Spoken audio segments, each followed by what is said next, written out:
সৌমিক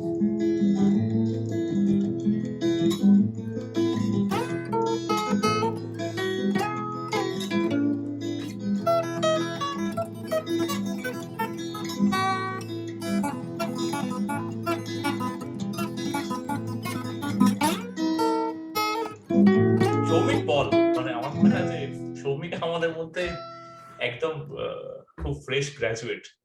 তোর যে এই 4 বছর ইটিসিতে কেটেছে, মানে এই যে ধর তুই প্রথমে একটা ঢুকেছিস, তুই কেন ইটিসি নিলি এবং থ্রু আউট দ্য জার্নি কি রিয়েলাইজ করলি, এবং এখন তুই কোয়ান্টাম কোয়ান্টাম কম্পিউটিং এ পিএইচডি করছিস, এই কেরিয়ার জার্নির ডিসিশন গুলো কোন ফেজে নিচ্ছিস সেইগুলো একটু বল।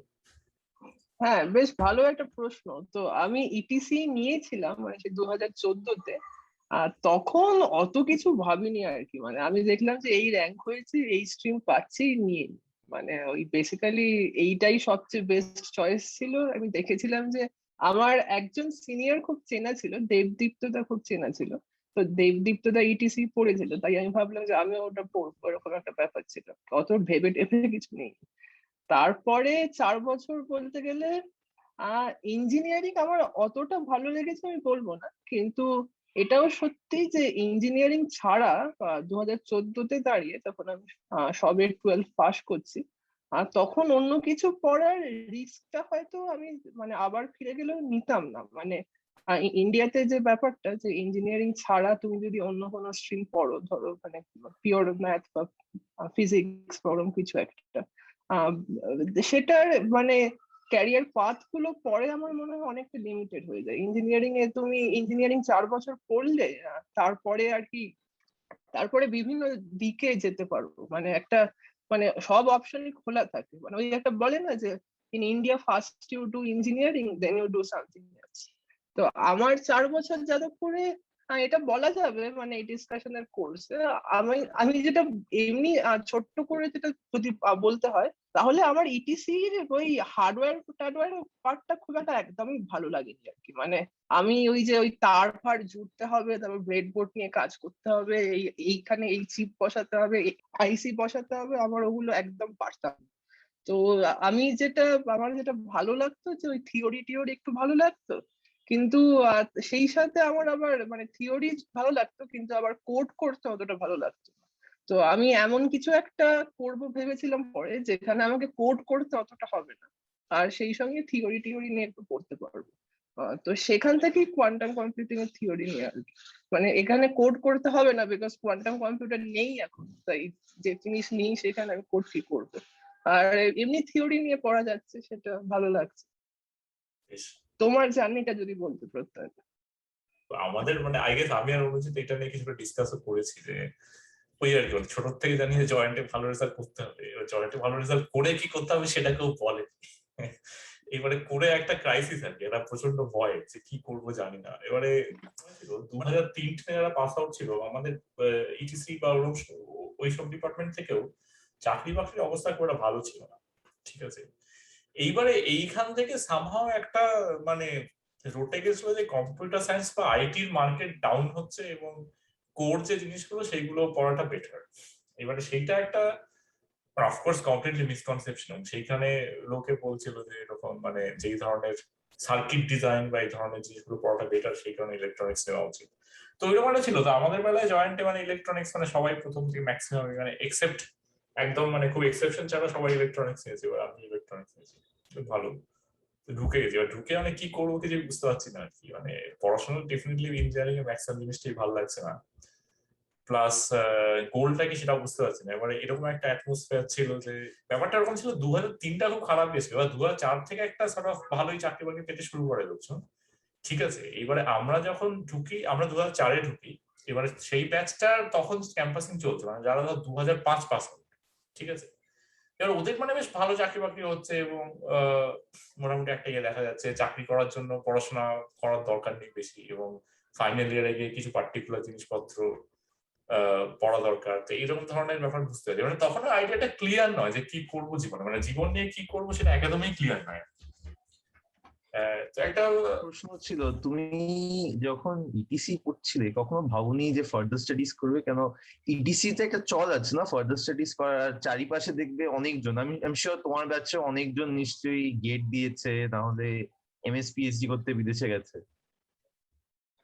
রাইট, মানে ব্যাপারটা কি বলতো, মানে তো প্রথম ফার্স্ট ইয়ার সেকেন্ড ইয়ারে কি মানে ব্যাপারটা এতটাই ঘাঁটা, মানে কি করব কিছুই বুঝতে পারছি না, সবকিছু একটু একটু ট্রাই করছি আর কি। মানে আচ্ছা, কিছুদিন ভাবছি যে একটু প্রজেক্ট করলে ভালো হয়, তো আইএসআই তে গেলাম 2 দিন, এরকম লোকজনকে ধরে টরে কি নিয়ে প্রজেক্ট করবো তাও কিছুই জানি না।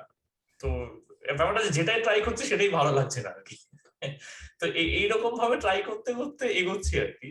তো মানে তখন যে ক্লিয়ার আইডিয়া কতটা ছিল সেটা জানি না আর কি, যে হায়ার স্টাডি করাটা উচিত কি উচিত নয়, কোড করাটা আমার জন্য অ্যাপ্রোপ্রিয়েট কি অ্যাপ্রোপ্রিয়েট নয়, বা ধর তুই যেমন ক্যাট দিয়ে এমবিএ করিস, মানে সেটা অনেকে ভাবছে, মানে আমাদের প্রত্যেকের মধ্যে এই ভাবনা চিন্তাটা রেগুলার চলছে যে কি করব। মানে একটা জিনিস শিওর যে মানে ক্লাসের পড়াটা করবো না আর কি, সেইটা মোটামুটি শিওর ছিল। যে মোটামুটি করে খুব একটা কিছু ইয়ে নেই বা এরকম কিছু হবে না। এবারে ক্লাসের মানে ভালো নম্বর না পেলে এবারে অন্যান্য সময় জিআরই বা এই সময় কিছু কনসিকুয়েন্স আছে। অসুবিধা হয়। হ্যাঁ, এবারে সুতরাং মানে পুরো ব্যাপারটাই খুবই কনফিউজিং ছিল অ্যাটলিস্ট ওই সময়। আর তখন একটা মানে মানে একটা মানে ওরকম ব্যাক অফ দ্য মাইন্ড ওরকম চলতেও থাকে যে মানে করেই বেশি করেই বা কি হবে, মানে আলটিমেটলি কি বা করবো আর কি। এবার তুমি একটা জিনিস বললে খুব ইন্টারেস্টিং, তুমি বলছো যে 2003-4-এ রিক্রুটমেন্ট ভালো হয়নি কেন? তখন তিনের দেখবে ব্যাচটা অ্যাকচুয়ালি, তিনের ব্যাচটা রিক্রুটমেন্ট ভালো হয়নি। এটা একটু কাউন্টার ইনটিউটিভ কেন? তখন বাজপেয়ীর সেই আমলে তোমার স্লোগান ছিল ইন্ডিয়া শাইনিং ইত্যাদি ইত্যাদি, আমরাও তখন শুনতাম যে ইন্ডিয়াতে আইটি বুম, অনেক আইটি চাকরি আসছে এটসেট্রা। রাইট। হ্যাঁ, মানে কিন্তু আমার পরিষ্কার মনে আছে যে 2003-এর ব্যাচে যারা ছিল তাদের প্রচুর লোকজনই কিন্তু ঠিকঠাক চাকরি পাচ্ছিল না, প্রচুর লোকজনের ক্যাম্পাসিংটা একেবারেই হয়নি ঠিকঠাক।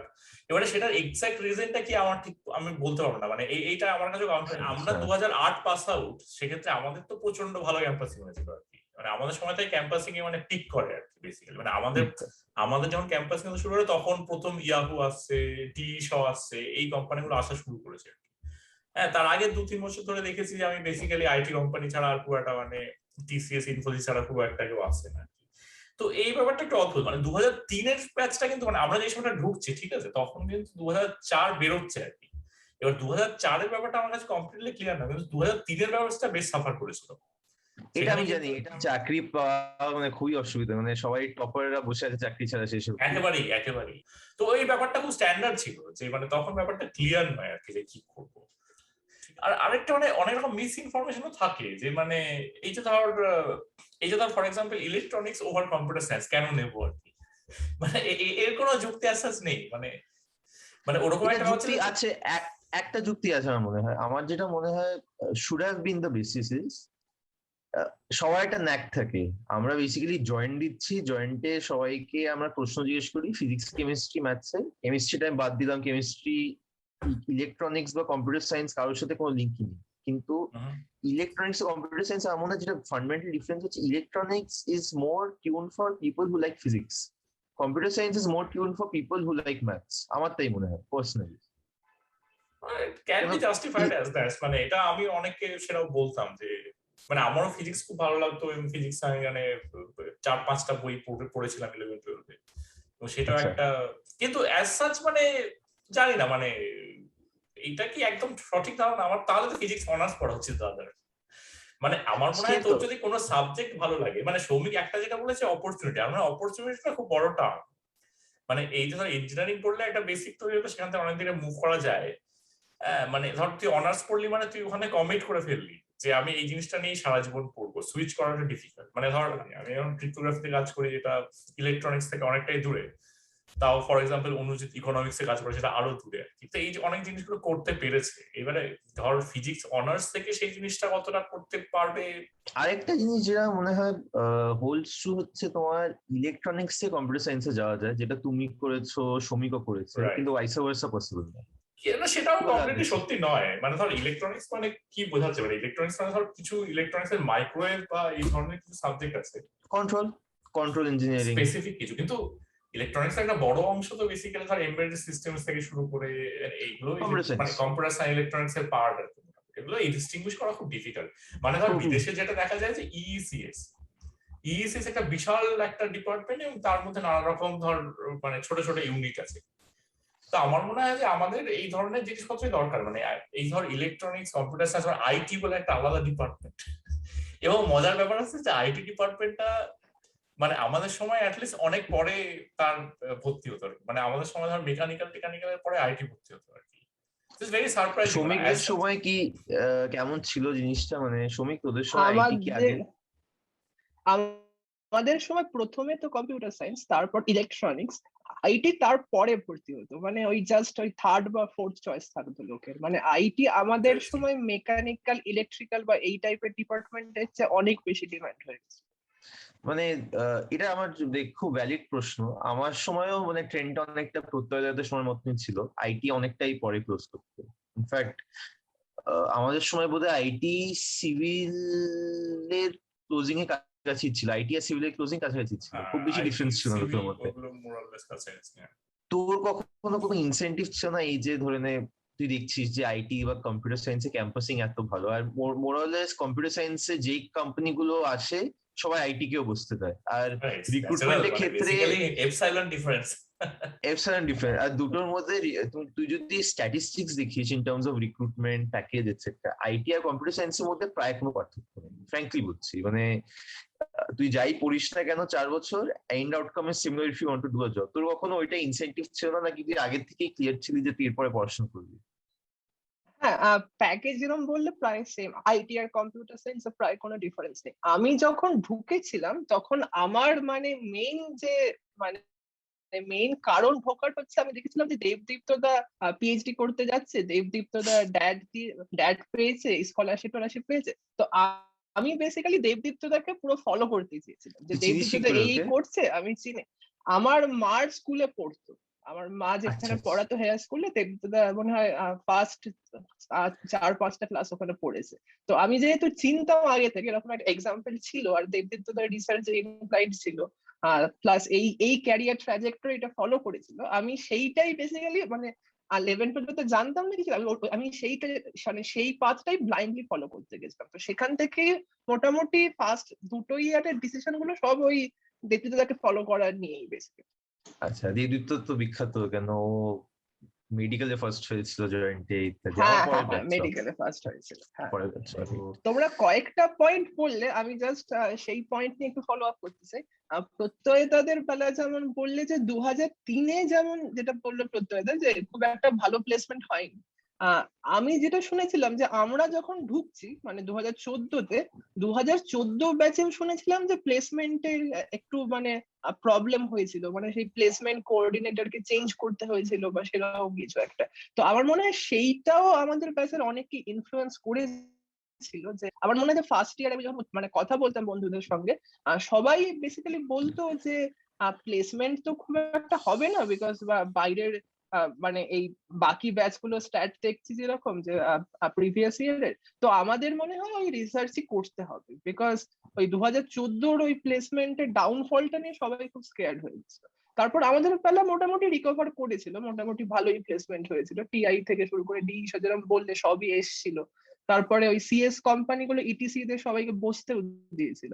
বাট আমাদের ওই 2014-তে যে ভয়টা ঢুকে গেছিল যে মানে প্লেসমেন্ট হবে না, এরপরে আমরা 4 বছর পরে কি করব, সেই ভয়টা মানে আমাদের যেমন ব্যাচের যেরকম প্রায় 10-12 জন পিএইচডি করতে গেছে, আর তার চেয়ে প্রচুর বেশি লোকজন গেট দিয়েছে, আমাদের প্রায় মানে 30-40 জন হয়তো গেট বা পিএইচডি।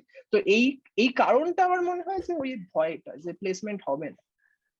এটা ঠিক, মানে আমি যখন পরে দেখেছি না ইটিসি তে যারা ইন্ডাস্ট্রিতে চাকরিও করে, ওদের চাকরিগুলো কোর ইটিসি কাজ কতটা আমি জানি না, কিছু হয়তো ভিএইচডিএল প্রোগ্রামিং ওই জাতীয় কাজ আছে, খুব কম, অলমোস্ট জিরো। সবাই ঘুরে ফিরে সেই সফটওয়্যার ডেভেলপমেন্ট হলে আইটি করে, আলটিমেটলি সেটাই। নেটওয়ার্কিং হয়তো সিসকো হচ্ছে, কোয়ালকম এসব আছে, কিন্তু ব্যাপারটা হচ্ছে যে ওভারঅল লাইক তুই ইলেকট্রনিক্স পড়লি কি না পড়লি এটা ম্যাটার করে না। মানে তোর বেসিক্যালি কিছু বেসিক স্কিল লাগে, এবং সেটা তুই যে কিছুই পড় না কেন, যা কিছুই পড় না কেন সেটা। ফর এক্সাম্পল ধর আমাদের যাদবপুরে ধর মেকানিক্যাল বা এই সিভিল এইগুলো ধর 100 করে স্ট্রেংথ।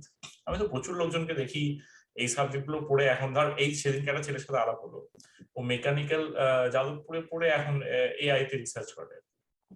তো ব্যাপারটা হুম। হচ্ছে যে আলটিমেটলি যেখানে মার্কেট, যেখানে ডিমান্ড যেখানে বেশি, সেইখানে তো মানে লোকে কাজ করবেই। সুতরাং এই যে ধর তোর একটা ট্র্যাডিশনাল সিস্টেম যেটা এস্টাবলিশ হয়ে আছে বহু বছর ধরে, এবং সেইটাকেই তোর ফলো করে যাওয়া, এরকম একটা মানে নেই আর কি। মানে একটু ফ্লেক্সিবল হওয়া উচিত। ধর আইআইটিতে আমি যাওয়ার পরে দেখলাম যে ওখানে ফ্লেক্সিবিলিটি অনেক বেশি, মানে সেটাও হয়তো অনেক কম কম্পারেটিভ মানে ধর বিদেশের তুলনায়, কিন্তু স্টিল যাদবপুর থেকে আইআইটিতে একটা হিউজ জাম্প আছে। মানে আইআইটিতে যেমন মাইনর নেওয়া যায়, আইআইটিতে যেরকম তোর বিভিন্ন সাবজেক্টের কম্বিনেশন নেওয়া যায়, অনেক ক্রেডিট নেওয়া যায় অন্যান্য ডিপার্টমেন্টে, সেই স্কোপ গুলো অনেকটা এক্স্যাক্টলি। বেশি। এবারে তুই একটা জায়গায় ঢুকে গেলি মানে সেটা কনস্ট্যান্ট তুই সুইচ করতে পারিস আর কি। ঠিক আছে, যাদবপুরে সেই ফ্লেক্সিবিলিটি একেবারেই নেই, এবং যাদবপুরে বছর পর বছর মানে একই ধরনের সাবজেক্ট, এবং যেগুলো মানে প্রচুর অবসলেট জিনিসপত্র কনস্ট্যান্টলি পড়ানো হয় আর কি, মানে যেগুলো খুব একটা মানে নেই, ইলেকটিভের সংখ্যা খুব কম। হ্যাঁ, তো রাইট। এই প্রবলেম গুলো আছে আর কি। এবং এর ফলে যেটা হচ্ছে যে মানে ওই ডিগ্রির পারপাসে হয়তো পড়াশোনাটা হচ্ছে। আর আরেকটা যেটা ব্যাপার সেটা হচ্ছে যে এখন হয়তো লোকজন অনেক বেশি ওয়েল মোটিভেটেড। মানে আমাদের সময় আমরা সামারে কিছুই করতাম না, মানে আমরা জানি না যে আমাদের সামারে কজন কে কি করেছে অলমোস্ট। আমি জানি না মানে আমাদের ক্লাসে কেউ কিছু করেছি না, মানে সবাই সামারে ল্যাব খেতে বেসিক্যালি। হ্যাঁ, মানে তো ইন্টার্নশিপ করার এই কালচারটাই ছিল ইন্টার্নশিপে না। করার কোনো গল্পই ছিল না। তো এই যে ধর এক্সপ্লোর করা বিভিন্ন জিনিস, এই কালচারটা একেবারেই ছিল না তখন। তো এই জিনিসগুলো আমার মানে এখন হয়তো কিছুটা বেটার হয়েছে, কিন্তু এখন তাও আমার আরেকটা জিনিস মনে হয় যে এই ধর মানে এই ধর ইলেকট্রনিক্স পার্টিকুলারলি পড়া অ্যাজ সাচ খুব একটা কোনো মানে নেই। মানে তুই ধর মানে খুব একটা দেখতে পাচ্ছিস না। আমার মনে হয় এই জিনিসটাকে অনেকটা জেনারিক করে ফেললে ওভারঅল অনেক বেটার হয়। মানে আমি একটা ই সিরিজে একটা 300 স্ট্রেংথ রাখতে পারি, এবং সেইখানে আমি ধর মোরাললেস কিছু ইলেকটিভ আমি চুজ করে দেবো। সেই ইলেকটিভ গুলো হয়তো তুই প্রত্যেকবার ক্লাসে যেরকম রেজাল্ট হবে সে তার বেসিসে হয়তো অ্যালোকেট করা হবে ইনটেকের স্ট্রেংথ অনুযায়ী।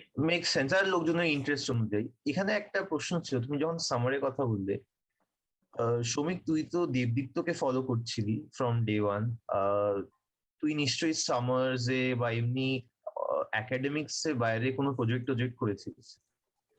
হ্যাঁ, সামারে আমি যেমন মানে ফার্স্ট ইয়ার সামারটা আমি ল্যাদ খেয়েছিলাম আর কি। ফার্স্ট ইয়ার সামারে সবাই খায়, মানে ফাইন, দেখেছিলাম নোবডি যে এক্সপেক্টস ইউ লোকজন, টু ডু এনিথিং মাচ, তো রাইট? হ্যাঁ। ওই সেকেন্ড ইয়ার থেকে মানে আমার একটা টার্গেট ছিল যে থার্ড ইয়ারে কোথাও একটা বিদেশ যেতে হবে, কারণ আমি দেখেছিলাম যে বিদেশ না গেলে পিএইচডি অ্যাডমিট খুব একটা ভালো পাওয়া যাচ্ছে। তো সেইভাবে একটা মানে প্রজেক্ট শুরু করেছিলাম, মানে সেই গোলটা মাথায় রেখে আইএসআই তে প্রজেক্ট করতাম বেসিক্যালি। তারপর থার্ড কার ইয়ারে কাছে? আইএসআই তে গৌতম পালের কাছে। গৌতম পাল ওই কোয়ান্টাম কম্পিউটিং ক্রিপ্টোগ্রাফিতে কাজ করেন। আর সেই সাথে আরো ওই একটা দুটো প্রজেক্ট এমনি এক্সপ্লোর করেছিলাম ওই বিভিন্ন জায়গায়, যেমন বোস ইনস্টিটিউটে গেছিলাম একবার এটা কোয়ান্টাম কম্পিউটিং এর প্রজেক্ট করতে। তারপর থার্ড ইয়ারে বিদেশ গিয়েছিলাম। থার্ড ইয়ারে একটা ইন্টার্নশিপ ছিল ওই মানে ওই স্ট্যান্ডার্ড ট্রাজেক্টরি আর কি। মানে 2014 পরের যে ব্যাচ গুলো ঢুকেছে দেখবে যে তাদের একটা খুব স্ট্যান্ডার্ড ট্রাজেক্টরি আছে, যে ফার্স্ট ইয়ারে হয়তো কিছু একটা দেখলো যে কোন টপিকে ইন্টারেস্ট পাচ্ছে, তারপর সেকেন্ড বা থার্ড ইয়ার থেকে ওই প্রজেক্ট করতে শুরু করা। তারপর থার্ড ইয়ারে কোনো একটা বিদেশে, এই যেমন আমাদের সময় চারপাক, মাইট্যাক্স, তারপর ভিটারবি ইন্ডিয়া, তারপর এসএন হুম। বোস, এরকম বেশ কয়েকটা স্কলারশিপ তখন খুব চল হয়ে গেছে আর কি, সবাই অ্যাপ্লাই করে। এবার আচ্ছা। এবার ওই মানে ক্লাসের প্রায় 5-6 জন থেকে শুরু করে ওই মানে 5-6 জন বা 7-8 জন এই বিভিন্ন বিদেশি স্কলারশিপ গুলো অ্যাপ্লাই করবে, আর তারপর ফোর্থ ইয়ারে পিএইচডি অ্যাপ্লাই করবে। মানে আমি যখন বেরোচ্ছি 2018-য়, ততদিনে এইটা আর কি একটা খুব সলিড একটা ট্র্যাজেক্টরি টাইপের হয়ে গেছে, যেটা প্রচুর লোকে ফলো করে। তো ওই মানে বেসিক্যালি ওই বিদেশ যাবে ওই থার্ড ইয়ারে, তারপর বিদেশে পিএইচডি করবে। এটার মানে এটার প্রোস আছে, কনস আছে। আমার মনে হয় যে প্রত্যয়দার কিন্তু সময় পিএইচডি যেটা করে ছিল। কি করবে? আমার মনে হয় আমার আরেকটা প্রশ্ন আছে, মানে হ্যাঁ, পিএইচডি হ্যাঁ, করে হ্যাঁ, তো ভেবে রেখেছিস, কিন্তু মানে ওভারঅল গোলটা কি? এটা কিন্তু একটা হ্যাঁ, সেটা একটা একটা। মানে এখানে একটা ইন্টারেস্টিং প্রশ্ন আছে, এটা আমি সত্যি সারপ্রাইজ তোমার আর শ্রমিক দুজনের উত্তর দেখে। তোমরা কেউ প্রজেক্ট করার সময় ইটিসি ডিপার্টমেন্টে কাউকে অ্যাপ্রোচ করনি? এই মানে আমি সত্যি কথা বলছি, আমিও প্রজেক্ট করেছি। আমি ইনফ্যাক্ট 3 জনের কাছে প্রজেক্ট করেছি। আমার 3 জনের সাথেই পেপার আছে, স্বাগতম স্যার, কোনার স্যার, এমকিনা স্যারের সাথে সব থেকে বেশি আমি কাজ করেছি। আমি ওই ওয়্যারলেস সেন্স নেটওয়ার্কস নিয়ে কাজ করতাম। তোমরা কেউ ডিপার্টমেন্টে কারোর কাছে যাওনি প্রজেক্ট করার জন্য? প্রথম প্রথম তো আমি তো ডিপার্টমেন্টের লোকজনের কাছে গেছিলাম। তো আমি গেছিলাম আর কি, আমি ডিপার্টমেন্টের আমি নাম করবো না, আমি 2-3 জনের কাছে গেছিলাম, কিন্তু এক্সপিরিয়েন্স খুব একটা ভালো হয়নি। মানে আমি যেটা দেখেছিলাম যে আম, ওই খুব একটা গাইড করেন না বা একটু হ্যান্ডস অফ টাইপের ছেড়ে দেন। সেটা আমি পরে বুঝেছিলাম যে শুধু যাদবপুর কেন, এটা মানে খড়গপুর থেকে শুরু করে বাইরের বিভিন্ন ইউনিভার্সিটি থেকে শুরু করে প্রায় একটা large percentage of project guide এইরকম, যে মানে খুব হ্যান্ডস অফ, তোমাকেই কাজটা করতে হবে যেহেতু তুমি ইন্টার্ন, খুব একটা টাইম বা পাত্তা দেবে না। কিন্তু তখন মনে হচ্ছিল যে যাদবপুরে এরকম হচ্ছে যে যাদবপুরে আমাদের দেখছে না, ঠিক মতো গাইড করছে না, তাহলে তাহলে যাদবপুরে কাজ করে লাভ কি? সেখান থেকে আর কি মানে বাইরে অ্যাপ্রোচ করে লোকজন। তবে প্রত্যয়দা আমার মনে তুমি হয় যে আমি কখন দুটো কথা অ্যাপ্রোচ বলবো, করনি? মানে আমি দুটো কথা বলবো। প্রথম কথা হচ্ছে আমার গ্রেড খুব খারাপ ছিল, তো সেটা আমার একটা হীনমন্যতার কারণ ছিল যে ডিপার্টমেন্টে যাবো, গ্রেড খুব খারাপ, ক্লাস পাস করি না একেবারেই। তো ঠিক আছে, আমি তো এইটা একটা প্রবলেম ছিল। এবং দ্বিতীয় কথা হচ্ছে যে আইএসআই তে একটা ব্যাপার ছিল যে ওই আর কি, মানে একটা ওরকম রিউমার ছিল যে আইএসআই তে তোর প্রজেক্ট গুলো তুই যাদবপুর থেকে গিয়েছে আইএসআই তে করেছে, সেই এই ব্যাপারটা ভালো হতে পারে আর কি। এবং ওই যেরকম সৌমিক বলছে, আমিও কিছু সিনিয়রকে দেখেছি যারা আইএসআই তে কাজ টাজ করে মানে ভালো আচ্ছা, তাদের প্রজেক্ট নামিয়েছে আর কি, সেরকম দেখেছিলাম আর কি। তো ওই আর কি ব্যাপারটা হচ্ছে অ্যাজ সাচ এরকম কোনো এজেন্ডা ছিল না যে এটা করতে চাই এবং এটা করতে চাই না, মানে এই ব্যাপারগুলো খুবই অ্যাডহক হয়েছে আর কি, মানে কিছু একটা করা হলো, মানে let's try this, let's try that, এরকম করে করে আর কি। আমি খুব ছোট্ট একটা পয়েন্ট অ্যাড করবো, এটা জাস্ট মানে প্রত্যয়টা যেটা বললো জাস্ট সেটার একটা এক্সটেনশন বলতে পারো। যে ওই যে পিএইচডি করে এর পরে কি করবে এই প্ল্যানটা, আমার মনে হয় মানে আমাদের ব্যাচে যেটা দেখেছিলাম বা তারপরের ব্যাচ গুলো, সেই প্ল্যানটা আমি খুব একটা দেখিনি অনেকের। মানে আমি যেটা দেখেছি যে ম্যাক্সিমাম লোকের যেটা ইচ্ছা আছে যে আমি বাইরে যাব, তারপর বাইরে আর কি সেটেল করে যাব, মানে বাইরে মানে বেসিক্যালি পিএইচডি বা এই ডিগ্রিটা বাইরে পিএইচডির যাওয়ার বা জন্য গ্রিন কার্ড পাওয়ার টিকিট। রাইট, পিএইচডির জন্য ইউএসএ যাওয়া না, ইউএসএ এর জন্য পিএইচডি করতে যাওয়া। এক্স্যাক্টলি। হ্যাঁ, এসেনশিয়ালি এক্স্যাক্টলি এক্স্যাক্টলি। মানে এই পয়েন্টটা আমি এসেনশিয়ালি আসতে এটা। চাইছিলাম একটু পরের দিকে। তো মানে আমার ইনফ্যাক্ট যেটা যাই হোক, আমাকে মনে হয়, আমাকে রিসেন্টলি কিছু মানে এরকম অফিসে কিছু মানে আমাদের রিসার্চ ল্যাব যেখানে পাশেই মানে আরো কিছু অন্যান্য ডিপার্টমেন্ট আছে যারা সফটওয়্যার ইঞ্জিনিয়ার, তাই জিজ্ঞেস করেছে আমি শুনলাম তুমি পিএইচডি কি করে পিএইচডি করতে হয় বলে, আমি চাচ্ছি তুমি পিএইচডি করে খুব ভালো কথা। বললো যে হ্যাঁ তো কেন পিএইচডি করবো, বললো না আমি পিএইচডি করলে তাহলে গ্রিন কার্ডটা তাড়াতাড়ি পেয়ে যাবো। ভাই গ্রিন কার্ডের জন্য পিএইচডিটা করো না আর কি, মানে তবে সেটাই আমার মনে হয়েছে যে আমাদের ব্যাচ গুলো আস্তে আস্তে অনেক বেশি কম্পিটিটিভ হয়ে গেছে। মানে প্রত্যয়দার সময় যেটা বললো যে সামার গুলো একটু ফ্রি পেতো, সামার গুলো মানে ল্যাব খেত বা কিছু একটা করতো নিজের মতো। আমাদের বাড়ি যেটা দেখেছি যে ব্যাপারটা খুব ফর্মুলিক হয়ে গেছে, যে এই সামারে আমি এই করব, এই পার্টিকুলার ট্র্যাজেক্টরিতেই যাব, এইভাবে কাজ করব, করে এই ইন্টার্নশিপ অ্যাপ্লাই করলে এই করলে এইভাবে পিএইচডি পাবো, মানে একটা মানে খুব সেট একটা ফর্মুলা টাইপের পাথ দেখেছিলাম আর কি। তো সেটা আমার খুব একটা ভালো লাগেনি। মানে আমার যেটা মনে হয়েছিল যে ইউনিভার্সিটিতে মানে যখন আমরা আন্ডার গ্রাজুয়েট পড়ছি, স্পেশালি যাদবপুরের মতো জায়গায় যেখানে মানে বিভিন্ন জিনিসপত্র এক্সপ্লোর করার খুব স্কোপ আছে, আর সেখানে আমরা কোথাও যেন খুব আর কি খুব মানে ক্লয়েস্টার্ড হয়ে গেছি, যে মানে ইঞ্জিনিয়ারিংটা একটা পার্টিকুলার ভাবে বা একটা পার্টিকুলার ক্যারিয়ার ট্রাজেক্টরিতেই যেতে হবে, এই ব্যাপারটা যেহেতু মনে গেঁথে গেছে। তাই আমার মনে হয় যে সেই এক্সপ্লোর করার স্কোপটা আমার বা আমার বন্ধুদের বা আমার জুনিয়রদের বা ইমিডিয়েট সিনিয়রদের সেটা অনেকটা মানে কমে গেছে আর কি। এটা একটা আমি বলবো যে খুব বড় একটা ডিসঅ্যাপয়েন্টমেন্ট আমার আমার এই 4 বছরে।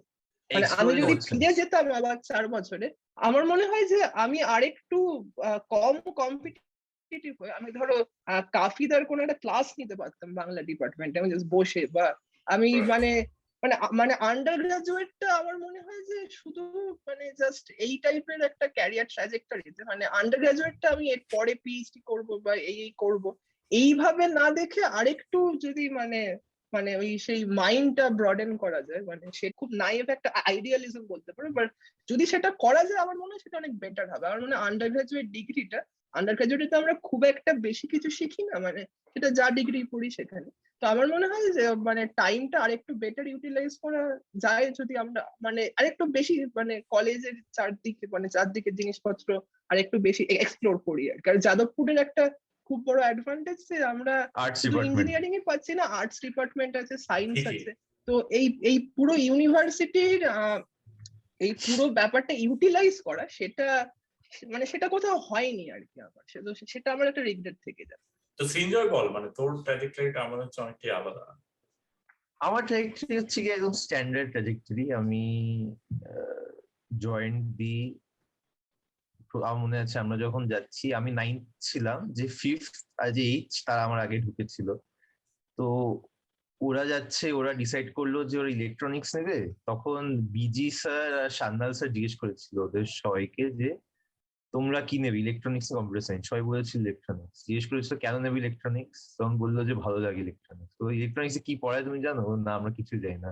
আচ্ছা আচ্ছা, বাস ওইটা ছিল আমাদের ইন্ট্রোডাকশন টু দ্য ডিপার্টমেন্ট। তো যা হয়, আমি ঢোকার পরে আমি প্রথম দিন থেকে শিওর ছিলাম যে কিছু করি আর না করি ক্যাটটা দেবো, কেন আমার বাবাও এমবিএ, আমাদের বাড়িতে আচ্ছা চলছিল সেই ওই আইআইটি আইএম পাথটা ট্রেড করা ওয়াজ এসেনশিয়ালি মাই গোল।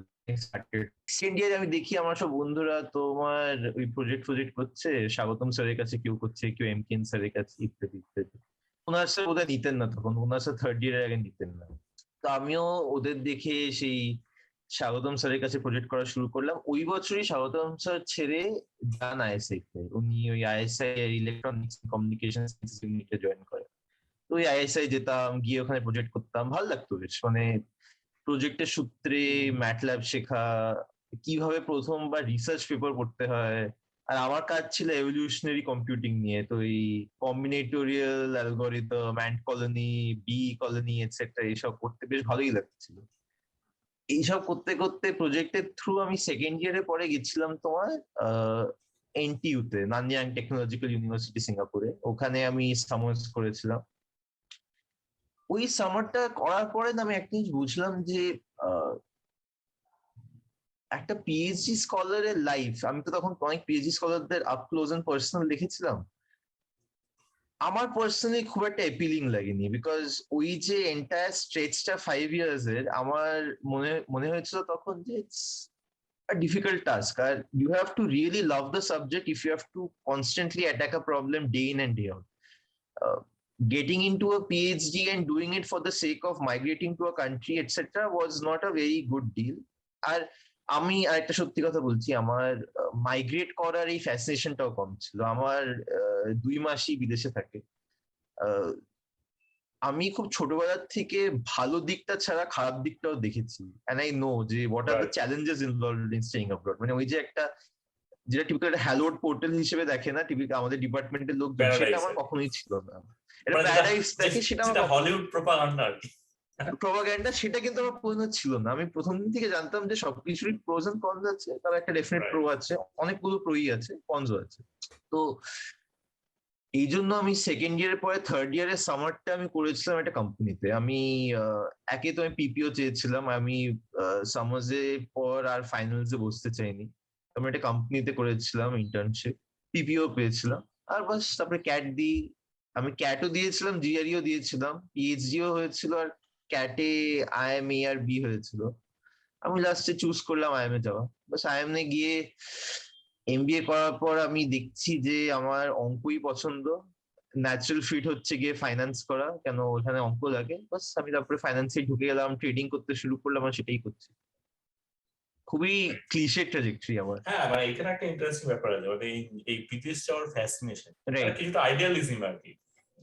যেটা আইডিয়ালিজমটা হচ্ছে এই যে ধর আমরা সাবসিডাইজ এডুকেশন পাচ্ছি এবং সেইটা নিয়ে বিদেশ চলে যাচ্ছে, এইটার এগেইনস্টে মানে আমি মানে আমাদের বাবা বা বাবার বন্ধুদের মধ্যে এই ডিসকাশনটা শুনেছি আর কি, যে মানে এই যে লোকজন সব মানে বিদেশে চলে যাচ্ছে এখানে সাবসিডাইজ এডুকেশন পেয়ে, এটা মানে সবাই চলে গেলে দেশের কি হবে আর কি। মানে এটা যদি একটা মানে খুবই একটা ওই আর কি, মানে ওভার সিম্পলিফাইড একটা আর্গুমেন্ট, বাট এইটা একটা ছিল মাথার মধ্যে। তো এইগুলো তারপরে ওই যখন ক্যাম্পাসিং গুলো হতে শুরু করলো, তখন তোর ওই অ্যালগোরিদম, ডেটা স্ট্রাকচার, ওগুলো আস্তে আস্তে বাড়িতে প্রোগ্রামিং নিজে নিজে করতে শুরু করলাম। তখন ওই ব্যাপারটা ভালো লাগতে শুরু করলো, যে বেশ একটা ইন্টারেস্টিং লাগতো আর কি। যে আমি ভাবলাম ঠিক আছে, তাহলে কম্পিউটার সায়েন্সে গেট ফেট দিলে কিরকম হয় আর কি, মানে দেখা যেতে পারে আর কি। এবং তখন আমি টুকটাক খোঁজ খবর নিয়ে জানতে পারছি যে মানে গেট যদি নাও ভালো স্কোর করা যায়, আইআইটিতে এমএস বলে একটা জিনিস করা যায়। এবং আমাদের অনেক সিনিয়র ছিল, তারা আইআইটিতে এমএস করছিল আর কি। ঠিক আছে, এবার তাদের কারোর সাথে কথা বলে আমি জানতে পারলাম যে এরকম যেটা করা যায়। কিন্তু ওই ফাইনাল ইয়ার সেকেন্ড সেমে আমি তো একটা ক্লাসও করতে পারিনি, আমার জন্ডিস হলো, সে মারাত্মক জন্ডিস আর কি, মানে একটা ক্লাসও করতে পারিনি, বুঝতে পারছি। এবং তারপরে আর মানে কোনো কিছুই আর ঠিকঠাক দাঁড়ালো না। তো অতএব যখন কলেজ থেকে বেরোলাম, আমার হাতে টিসিএস ছাড়া অপশন নেই, টিসিএস এ জয়েন করলাম। এবং তখন আমি ফরচুনেটলি গেটের ফর্মটা ফিল আপ করে গেছিলাম কম্পিউটার সায়েন্সে, মানে গেট দেবো কি দেবো না, মানে ইট ওয়াজ ভেরি কোইন্সিডেন্টাল মানে গেট ফোরামের ওই করেসপন্ডেন্ট যেটা বাড়িতে বই পাঠায়।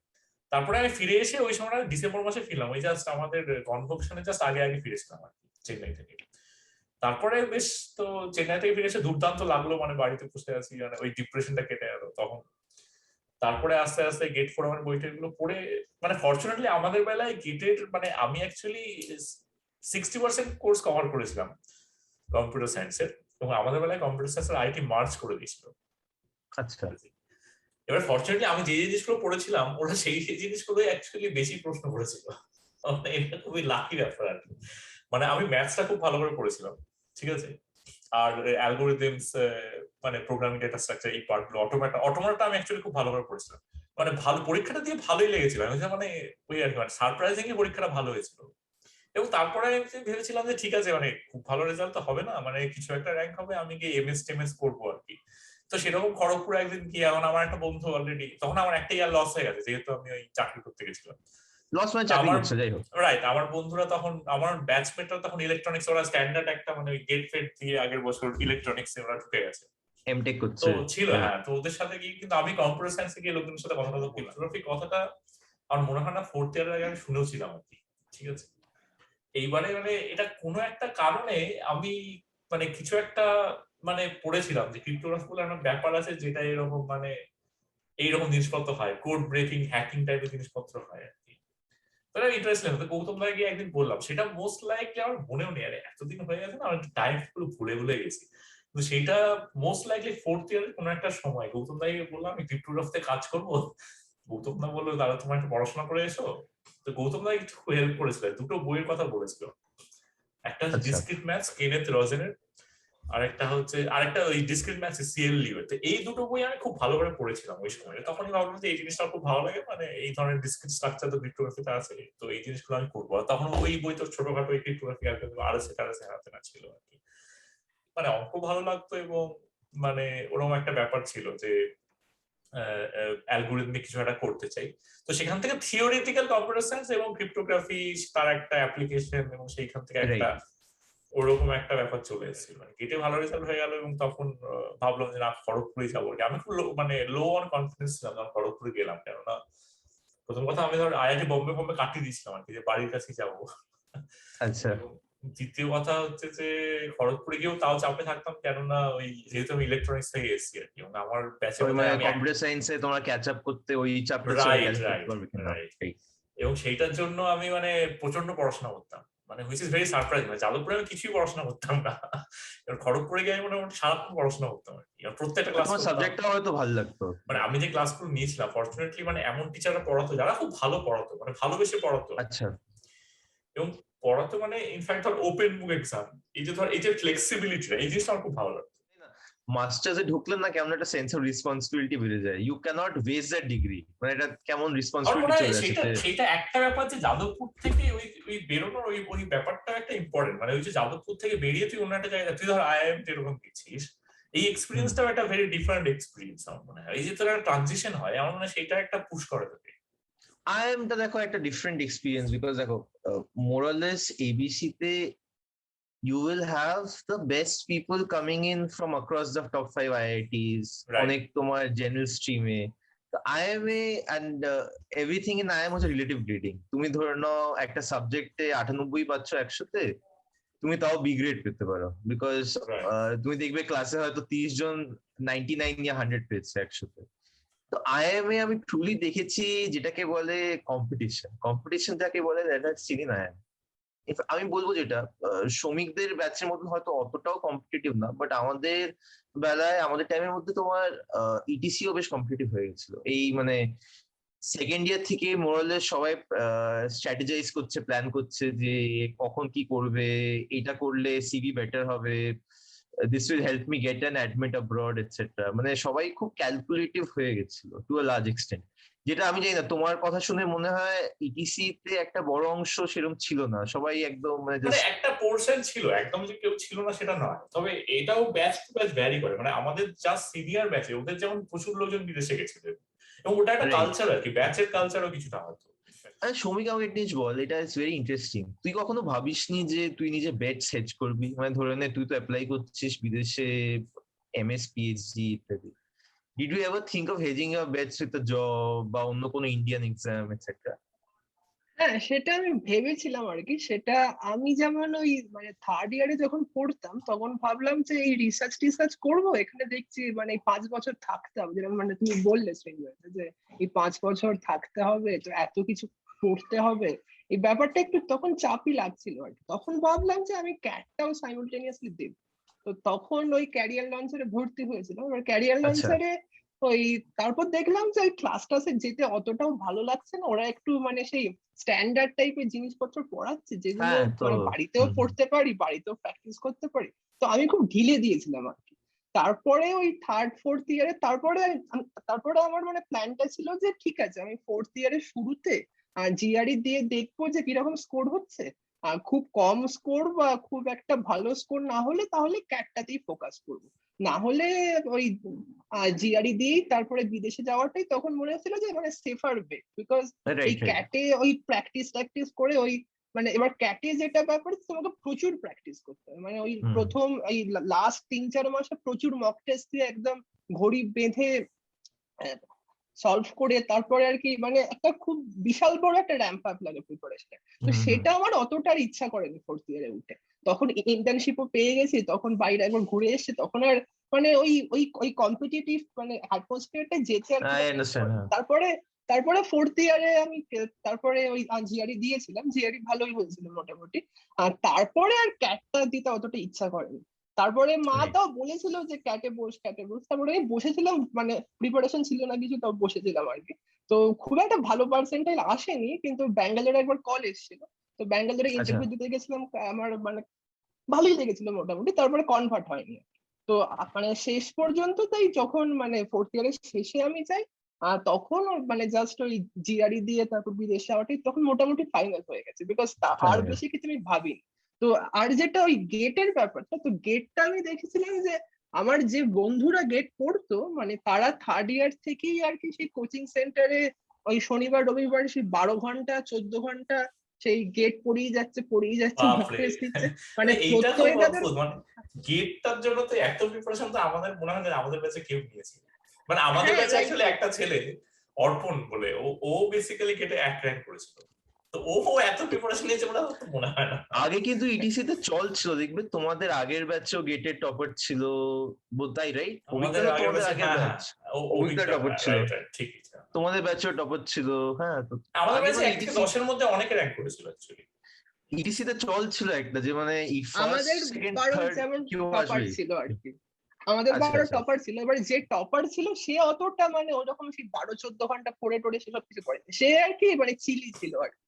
আচ্ছা তো আচ্ছা। সে তারপর গেটে যায়ও নি, তারপর সেটা অন্য গল্প। এবার কিন্তু আমি দেখেছিলাম যে বাকি যারা পড়তো আর কি গেট, আমাদের প্রায় মানে 10-12 জন তো পড়তোই। তো তারা ওই প্রত্যেকে যেরকম বললো যে মানে একটু মানে একটু মানে চিল টাইপের থেকে মানে অতটা চাপ না নিয়ে যা হবে দেখা যাবে সেই অ্যাটিটিউডটা না করে তারা আর কি খুব সিস্টেম্যাটিক মানে খুব আর কি সিরিয়াসলি পড়তো। তো থার্ড ইয়ার থেকেই আর কি কোচিং সেন্টারে গিয়ে টিয়ে মানে একদম মানে খুব সিরিয়াস প্রিপারেশন নিত।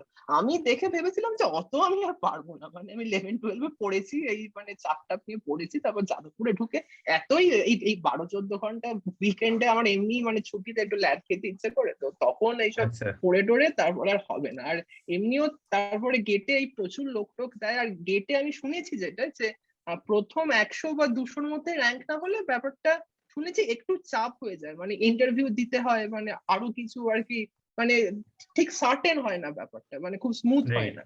তো সেই জন্য আমার অতটা এবার মানে 200 র্যাঙ্ক মানে খুবই মানে পড়তে টড়তে হবে আর কি। তো সেটা আমি সেই জন্য মানে গেটটা খুব একটা সিরিয়াসলি পার্সু করিনি কখনো। আর ক্যাটের ব্যাপারটা হচ্ছে যে মানে ব্যাপারটা হচ্ছে ক্যাটের প্রবলেম গুলো আমার ভালোই লাগতো। আমি লোকজনের কাছ থেকে ওই মাঝে মাঝে মেটেরিয়াল নিয়ে টুকটাক সলভ করতাম, সেই ব্যাপারটাই আমার অসুবিধা ছিল না। তো সমস্যাটা হচ্ছে যে কি করবো আর কি, মানে ওই তোর ম্যানেজার হওয়ার প্রতি একটা আমার অ্যাভারশন ছিল, হুইচ ইজ রং অ্যাটিটিউড। মানে আমার at this point I think যে ওই একটা মানে ঠিকঠাক অ্যাটিটিউড ছিল না, যে মানে ওই ম্যানেজার হব মানে ওই কর্পোরেটে গিয়ে একটা ম্যানেজার হব, কিন্তু আলটিমেটলি কি করবো আর কি, সেইখানে একটা সমস্যা ছিল আর কি। এবারে আলটিমেটলি সেই ম্যানেজারই হচ্ছে সবাই, সেই আর ঘুরে রাইট, ফিরে সেই কাজটাই করছে অন্য মানে আমি যখন আইআইটি তে যাই তখন মোরাললেস আমি ডিসাইড করে ফেলেছি যে মানে আমি বাইরে পিএইচডি করবো এবং রাইট। ফিরে এসে এখানে কোথাও একটা পড়া, দেশে কোথাও একটা পড়াবো আর কি।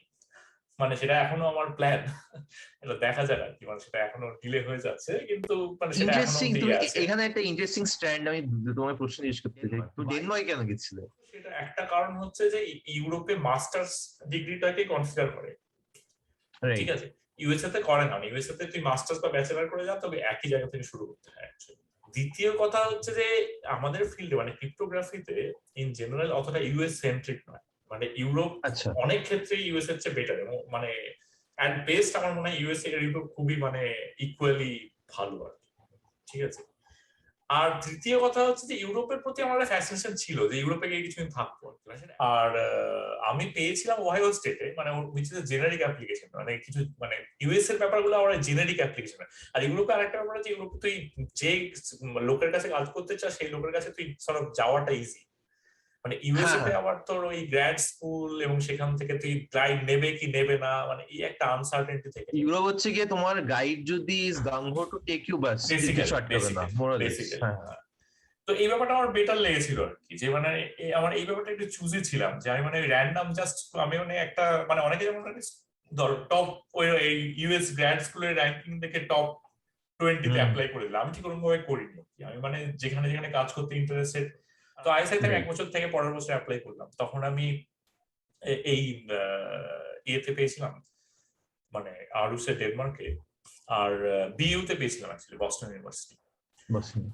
Boston University was actually a very difficult, মানে it was a very difficult choice actually, মানে BU ভার্সেস আরউস আর কি। মানে আইডিয়ালি অনেকেই বলেছে যে BU বেটার, কেননা নট অনলি যে বিউতে গ্রুপটা খুব ভালো, প্লাস বিউর একটা অ্যাডভান্টেজ সেটা হচ্ছে যে বস্টন এরিয়া আছে, মানে বস্টন রাইট। এরিয়া মানে প্রত্যেকটা মানে এমআইটি হিউজ গ্রুপ আছে আর কি, প্রচুর লোকজন প্রচুর কাজ করে, কনস্ট্যান্ট একটা easier two collaborate probably. Right right right. কিন্তু একই সময়ে আরো যেটা মানে করেছিল, ওরা আমাকে অ্যাকচুয়ালি ভিজিট করতে ডেকেছিল, ওদের ওই অ্যাপ্রোচটা আমার খুব ভালো লেগেছিল আর কি। প্রথমত আমার ইউরোপের প্রতি স্লাইড ইনক্লিনেশন ছিল যে আমি কিছুদিন, তাই আমার ইচ্ছা ছিল যে মানে বিদেশে খুব অল্প দিন থেকে আমি দেশে ফিরে যাবো আর কি, ঠিক আছে, পিএইচডি করেই দেশে ফিরে যাবো। ওরা হচ্ছে যদি বিদেশে থাকতেই হয় ইউরোপেই থাকবো আর কি। ধর ইউরোপটা এক্সপ্লোর করার ইচ্ছে ছিল, মানে ওভারঅল আমেরিকার চেয়ে, মানে আমেরিকার ধর তখন অনেক জেনারেশন লোকজন আমেরিকা পিএইচডি করেছে, আমি জানি আমেরিকার ব্যাপারটা কিরকম আর কি, মোরালেস একটা আইডিয়া তুই যেটা বললি, আর আমার কিছুটা আইডিয়া ছিল আর কি, চেনাশোনা রিলেটিভরা থাকতো বলে। আর ওই আর কি ইউরোপের প্রতি একটা ইন্টারেকশন ছিল। আর দ্বিতীয় কথা হচ্ছে ওরা আমায় ডেকেছিল আর কি, মানে ওরা আমাকে বলেছিল তুমি একবার ভিজিট করে যাও, মানে ইট ওয়াজ ভেরি নাইস আর কি। মানে ওরা ভিজিট করতে বলেছিল, কেন মানে কেন ভিজিট করবে, নিশ্চয়ই ইন্টারভিউ নেবে, কিন্তু ইন্টারভিউ কিছুই নেয়নি অ্যাকচুয়ালি। মানে ওরা টকতে তো বলেনি, হ্যাঁ বলেছে তুমি, মানে ওরা আমায় বলেছে তুমি এসে দেখো তোমার ভালো লাগে কিনা আমাদেরকে, মানে এই ব্যাপারটা আমার খুব ভালো লেগেছিল আর কি। মানে ওরা রাদার মানে ব্যাপারটা মিউচুয়াল, বলছে না we get to know each other আর কি। মানে আমাকে ওখানকার যে আমি যাকে ইমেল করেছিলাম আমি বলেছিলাম, মানে ইভেনচুয়ালি বিকেম মাই সুপারভাইজার। এবং ওই 3 দিন আমি ছিলাম তো ডেনমার্কে, এবং ওখানকার মানে লোকজন অ্যাপ্রোচ, মানে ইউ ক্যান ফিল ইট। মানে এই যে ধর আমি তোদেরকে মানে একটু ডাইগ্রেস করছি, এই যে তোদেরকে বলি যে মানে এই যে ধর আইডিয়াল সোসাইটি যদি মানে বলতে হয়, আমার মনে হয় Scandinavian society can be like close two IT actually. মানে এই যে লোকে happy, it's not a myth. এবং লোকে এই যে ইকুয়ালিটির ইম্পর্টেন্সটা তুই ওখানে গেলে দেখতে পাবি অ্যাকচুয়ালি। মানে ধর আমি তো আজকে আমেরিকায় অনেক বছর থাকলাম, 6-7 বছর, এইখানে যে ইনইকুয়াল সোসাইটি তুই কিন্তু বুঝতে পারবি, একদম চোখের সামনে বুঝতে পারবি আর কি। মানে প্রত্যেক হায়ারার্কিটা একদম বুঝতে পারবি আর কি। সে তো বটেই, স্বচ্ছ দেখা যায় যে একদম, এবং আমেরিকা সেখানে একদম গ্রেডেশন। ইকুয়ালিটির সাথে মানুষের হ্যাপিনেসটা কিন্তু কিভাবে রিলেটেড, এইখানে কিন্তু খুব বড় একটা এক্সাম্পল হচ্ছে। মানে আমি স্ক্যান্ডিনেভিয়া থেকে মানে আমি যখন বেসিক্যালি আমেরিকা এলাম, মানে সেটা মানে অন দা আদার হ্যান্ড ওখানে থাকাটা একটু ডিফিকাল্ট আছে, মানে বাঙালি হিসেবে আরসের মতো একটা ছোট শহরে থাকা, মানে আমাদের সর্ষের তেল বাড়াতো না আর কি। সর্ষের তেল পেতে গেলে কোপেনহেগেন যেতে হতো আর কি, 3 ঘন্টা 3.5 ঘন্টা ঘুরে। আর মানে it was very difficult life actually. কিন্তু আদারওয়াইজ মানে এই অ্যাসপেক্ট গুলো ছেড়ে দিলে মানে অ্যাকচুয়ালি ওদের সোসাইটিতে যদি একবার ইন্টিগ্রেট করতে পারিস, মানে ইটস ভেরি নাইস।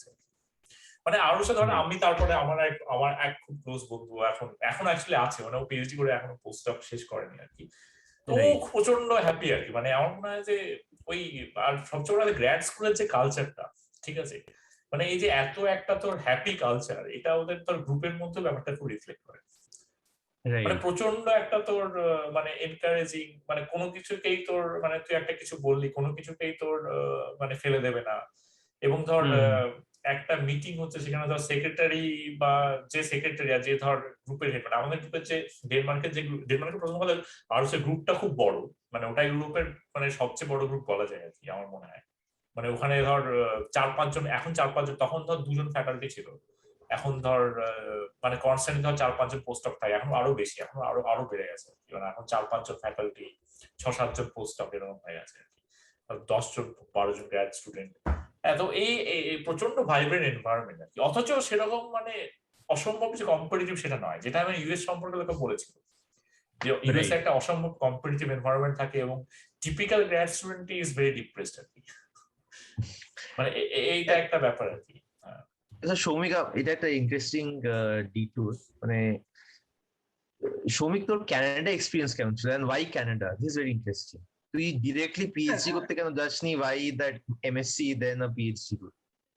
রাইট, তো কানাডার একটা বড় কারণ যে ওখানে মাস্টার্স গুলো ফান্ডেড হয়, তাই মানে আর আমি যেটা ভেবেছিলাম যে হ্যাঁ আমি পিএইচডি করাটা অ্যাপ্লাই করেছিলাম, আমি পিএইচডি আর কি আমি মানে আমার যেটা প্ল্যান ছিল ব্যাচেলার্স এর পর, যে আমি যেহেতু মানে ফিল্ড চেঞ্জ করছি, তো একটা ওই বেসিক্যালি ফোকলোর আছে যে তুমি যদি ফিল্ড চেঞ্জ করো তাহলে ডাইরেক্ট আন্ডার গ্রাজুয়েট থেকে যাওয়াটা খুব ডিফিকাল্ট, বিকজ ওরা ডিগ্রিটা দেখে তো, আর তাই যদি ডিগ্রিটা অন্য কোনো সাবজেক্টে হয় তাহলে নেয় না। তো আমি যেটা ভেবেছিলাম যে যেহেতু ফিল্ডটা চেঞ্জ হচ্ছে তাই মাস্টার্স করাটা মনে হয় বেটার। এবার মাস্টার্স এর অপশন বলতে গেটটা একদমই অপশন ছিল না ইন্ডিয়াতে, বিকজ অত কম্পিটিশন আমি পারতাম না। এবার তাহলে তারপরে যে চয়েস গুলো ছিল সেটা হচ্ছে ফান্ডেড মাস্টার্স কোথায় কোথায় আছে, তার মধ্যে কানাডায় কোয়ান্টাম, হ্যাঁ রাইট রাইট, ইউরোপ আর কানাডা, তার মধ্যে কানাডায় কোয়ান্টাম কম্পিউটিং এ ভালো কাজ হয় আর কি। তখন মানে এখন অনেকগুলো গ্রুপ হয়ে গেছে, ইউরোপে তখন অতটা গ্রুপ টুপ ছিল না কোয়ান্টাম কম্পিউটিং, তাই সেই জন্য কানাডা বলতে পারো। তার সঙ্গে পিএইচডিও অ্যাপ্লাই করেছিলাম কয়েকটা অ্যাম্বিশিয়াস জায়গায়, সেগুলো হয়নি খুব একটা। সেই মানে আমি সেটা ভেবেই করেছিলাম যে আমি যেহেতু মানে এই মুহূর্তে পিএইচডি করবার খুব একটা ইচ্ছে নেই, আমি জাস্ট কয়েকটা করে দেখি যে পাই কিনা, আর নয়তো মাস্টার্স। তো সেই জন্য কানাডাটা বাকিলি হয়ে গেছে। তো এবার তারপরে এক্সপিরিয়েন্স কেমন বললে, আমি মানে আমি ছিলাম হচ্ছে ওয়াটারলুতে। এবার ওয়াটারলু হচ্ছে ওই ছোট একটা সাবার্ব টাইপের, মানে টরন্টোর একদম সেই 100 কিলোমিটার দূরে একটা ছোট ইউনিভার্সিটি টাউন টাইপের। এবার কানাডার কালচারটা আমার যেটা মনে হয়েছে যে ইউএস এর কম্পিটিটিভনেসটা কিছুটা আছে, আর সেই সঙ্গে ইউরোপের ওই ব্যাপারটাও কিছুটা আছে, ওই ফ্রেন্ডলিনেস ব্যাপারটাও কিছুটা আছে। এবার আমি যেটা দেখেছি যে বাইরে মানে নর্থ আমেরিকাতে, যেমন প্রত্যেকটা বললো যে ইউজুয়ালি গ্র্যাড স্টুডেন্টরা খুব ডিপ্রেসড হয়, খুব কম্পিটিটিভ হয়।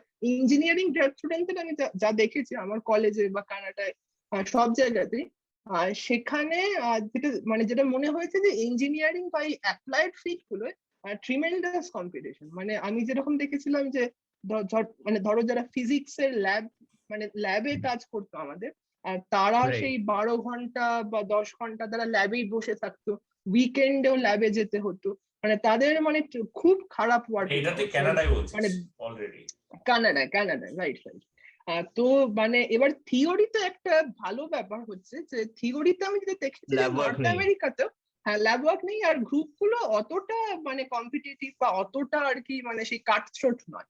তো থিওরিতে যেহেতু মানে থিওরি হ্যাঁ কম্পারেটিভলি অনেকটা বেটার, মানে থিওরিতে যেহেতু তোমাকে কিছু ভেবে বার করতে হবে, কিছু একটা থিওরেম বা মানে ম্যাথ বেসিক্যালি, আর ম্যাথ মানে এবার ম্যাথটা অনেকটা আমার মনে হয় যে একটু বেশি ক্রিয়েটিভিটি লাগে, ইন দ্য সেন্স যে মানে এক্সপেরিমেন্টে যেমন তুমি যদি মানে বেশি কাজ করো তাহলে রেজাল্ট পাওয়ার চান্সটা অনেক বেশি, বিকজ তুমি বারবার করলে তোমার একটা সময় মানে কোনো একটা ট্রায়ালে তুমি সাকসেস পাওয়ার চান্সটা অনেক বেশি হয়ে যায়। কিন্তু ম্যাথে সেই ব্যাপারটা নয়, কিন্তু ম্যাথে ক্রিয়েটিভিটি ব্যাপারটা ওই খুব একটা লিনিয়ারলি ভ্যারি করে না টাইমের সাথে। তো ক্রিয়েটিভিটির জন্য যে অ্যাটমসফিয়ারটা আমার মনে হয় নার্চার করতে হয় সেটা একটু ডিফারেন্ট, আর সেই জন্য আমার মনে হয় থিওরিতে ওই কম্পিটিশনটা বা এত বেশি ওয়ার্কিং আওয়ার্স বা এত চাপ দেওয়া সেই ব্যাপারগুলো অনেকটাই কম। তো সেই জন্য মানে আমার এক্সপিরিয়েন্সটা মোটামুটি ভালোই ছিল। মানে আমি খুব একটা মানে মানে খুব একটা প্রেশার বা খুব একটা সেই টাইপের চাপ ওরকম কিছু ফেস করিনি কানাডা। কিন্তু মানে হ্যাঁ তারপরে পিএইচডি তে কি হবে জানি না, পিএইচডি তে আমি এখনো যাইনি শিকাগোতে। তো দেখা যাক। তো আমার মোটামুটি আপাতত ঠিকঠাক এক্সপিরিয়েন্স। এবার কিন্তু আমি আমার বন্ধুদের যারা অ্যাপ্লাইড ফিল্ডে বা ইঞ্জিনিয়ারিং এর কাজ করে দেখেছি তাদের এক্সপিরিয়েন্সটা কিন্তু ডিফারেন্ট। মানে যেটা মনে হয়েছে আমার বারবার যে এই থিওরি আর অ্যাপ্লাইড ফিল্ড এই দুটোতে মানে গ্র্যাড স্কুলে দুটো কমপ্লিটলি ডিফারেন্ট স্পিয়ার, যে মানে সেখানে এক্সপিরিয়েন্স বা মানে কিরকম ভাবে তুমি মানে দেখছো লাইফকে বা সেইগুলো খুব মানে খুবই চেঞ্জ করে যায়। ওগুলোতে খুব পাবলিশ এন্ড পেরিশ কালচারটা এখন কি খুব বেশি আছে ক্রিপ্টোগ্রাফিতে, কোয়ান্টাম কম্পিউটিং এ। মানে এইটা তো গ্রুপ মানে কমিউনিটির উপর কম নির্ভর করে, মানে এইটা হচ্ছে রিলেটিভ আর কি। এইবারে ধর তুই যখন জব অ্যাপ্লাই করছিস মার্কেটে, তো অন্যকে অ্যাপ্লাই করছে, এবার তার বেশি পাবলিকেশন, তাহলে তার পাওয়ার চান্স ডেফিনেটলি বেশি। মানে এটা তো স্ট্যান্ডার্ড ব্যাপার আর কি। এবার আমি যেহেতু চিরকালই জানি যে আমি মানে ইউএসএ অ্যাপ্লাই করব না, ইউএস এর কোনো ফ্যাকাল্টি পজিশনে অ্যাপ্লাই করব না, সেহেতু আমি মানে ওই ব্যাপারটাতে অতটাও কম্পিটিটিভ ভাবে থাকিনি। রাদার মানে একটা মানে কিছুটা মানে রিল্যাক্স করে কাজ করেছি আর কি। মানে প্রথম কথা আমি ডেনমার্কে ছিলাম, যেখানে অ্যাটমসফিয়ারটাই ওরকম ছিল, তুমি তোমার পেসে কাজ করতে পারো, কিন্তু অন দ্য আদার হ্যান্ড মানে তুমি যদি কাজ করতে চাও সেখানে তোমার প্রচুর হেল্প আছে, কিন্তু অ্যাজ সাচ ছিল জাজমেন্টাল নেই। মানে আই গেস এটা সোসাইটির একটা রিফ্লেকশনও বলা যায়। ডেনিশ স্টুডেন্ট আর অনেক সময় মানে মানে দেখা যেত ইন্টারন্যাশনাল স্টুডেন্ট অনেক বেশি কম্পিটিটিভ আর কি। মানে এইটা আর দেখ ইউএসএ তো আমেরিকান স্টুডেন্ট প্রায় থাকেই না, অলমোস্টই থাকে না আর কি, মানে খুবই কম। আমাদের পুরো ল্যাবে অ্যাকচুয়ালি একজন আমেরিকান, ঠিক আছে, মানে আমাদের পুরো গ্রুপটাই 8 জনের মধ্যে একজন আমেরিকান। তো এই ব্যাপারটা খুবই স্ট্যান্ডার্ড ইউএসএ। ডেনমার্কের ব্যাপারটা সেরকম নয়, ধর হাফ তোর লোকাল থাকে। আমাদের গ্রুপটা খুব ইন্টারন্যাশনাল ছিল, তা সত্ত্বেও হাফ লোকাল আর কি। এবার সেইখানে একটা ওদের অ্যাটিটিউড আর ইন্টারন্যাশনাল অ্যাটিটিউডের মধ্যে একটা ডিফারেন্স থাকি।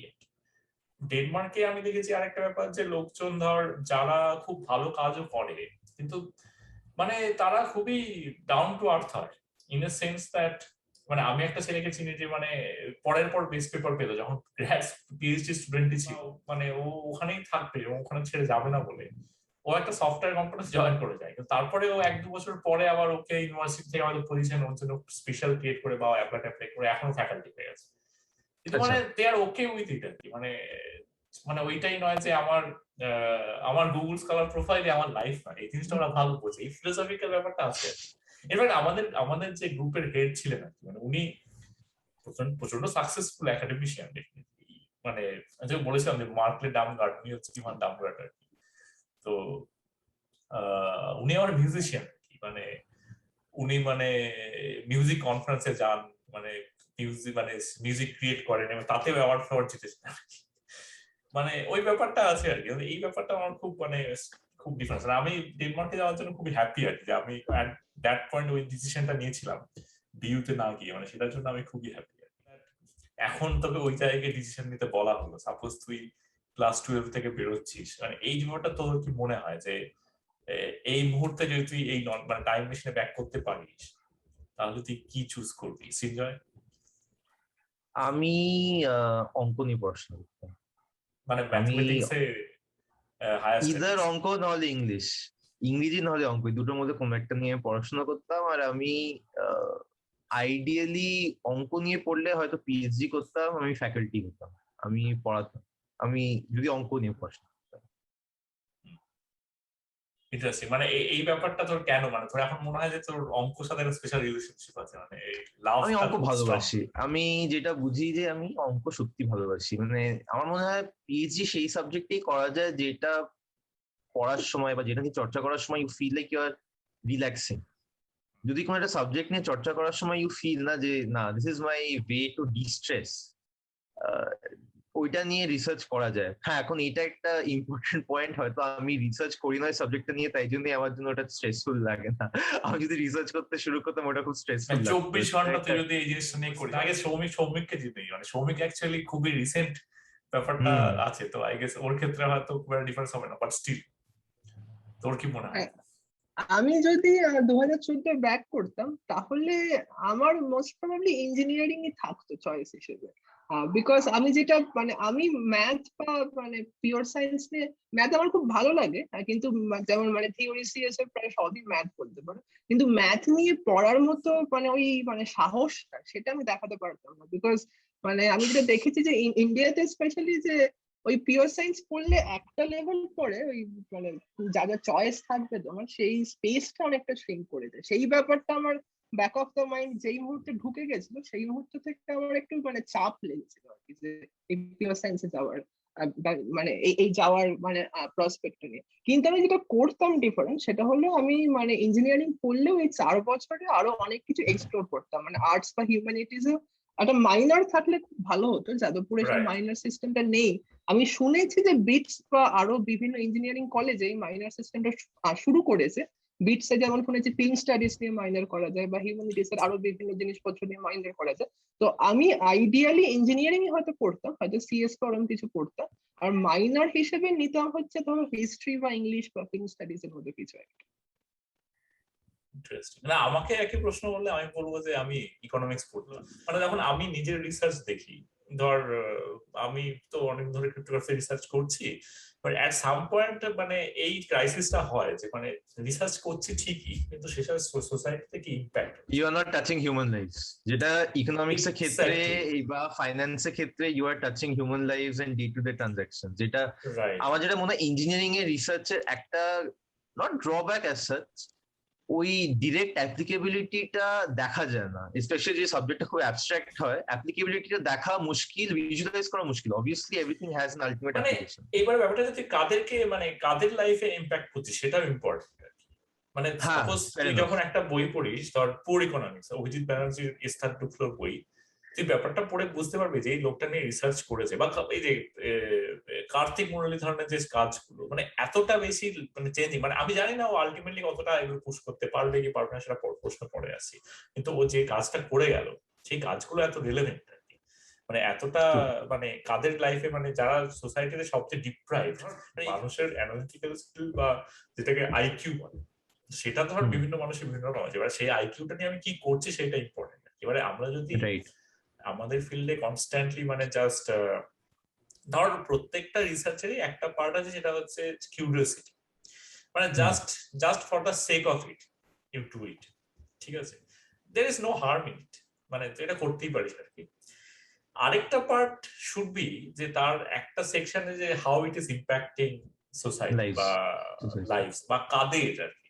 এবারে ক্রিপ্টোগ্রাফির ক্ষেত্রে ধর মোস্ট অ্যাপ্লিকেশন কারা পাচ্ছে, এটা হচ্ছে ব্যাংক, মানে যদি একটা রাইট। এবারে ধর সেটা না, সেটা রিসেন্ট টাইমে ধর এই এন্ড টু এন্ড এনক্রিপশন, বা রিসেন্টলি আমাদের একজন টক দিয়েছিলেন যে এই ক্রিপ্টো ফর পিপল, তো তাতে দেখা যাচ্ছে যে কিছু কিছু সাউথ আফ্রিকায় যখন অ্যাপার্থাইড ছিল, তাতে কিছু কিছু গ্রুপ কিভাবে কমিউনিকেট করেছে, তাদের কিছু অ্যালগোরিদম ছিল স্পেশাল ক্রিপ্টোগ্রাফিক, তো এইগুলো খুব ক্রুশিয়াল। মানে এই যদি অ্যালগোরিদমটা ব্রেক করে ফেলতে পারে, ঠিক আছে, তাহলে তাদের ধরে ফেলবে। বা ধর আমরা যদি আরেকটু ফিরে যাই ওয়ার্ল্ড ওয়ার 2, যেখানে তোর জার্মান সাইফার ব্রেক করে অ্যালান টিউরিং এনিগমা মেশিনের কোড ব্রেক করতে, এইগুলো খুব রিলেভেন্ট ছিল, কিন্তু এই খাতে কিন্তু আস্তে আস্তে আমরা সরে আসছি আর কি। এবারে এখন ব্যাপারটা খুব বিজনেস ওরিয়েন্টেড হয়ে গেছে, এবং বেসিক্যালি ইটস দ্য ক্রিপ্টোগ্রাফির মেইন পারপাসটা হচ্ছে মানে প্রোটেক্টিং অ্যাসেটস আর কি। যাই হোক, এখানেই শেষ করা যাক তাহলে। সিনজয় খুব কম কথা বলি, আরো কিছু বলতে পারি? ঠিক আছে, না আমি প্রত্যেকদিন অনেক কথা বলি এমনিতে, ঠিক আছে চল।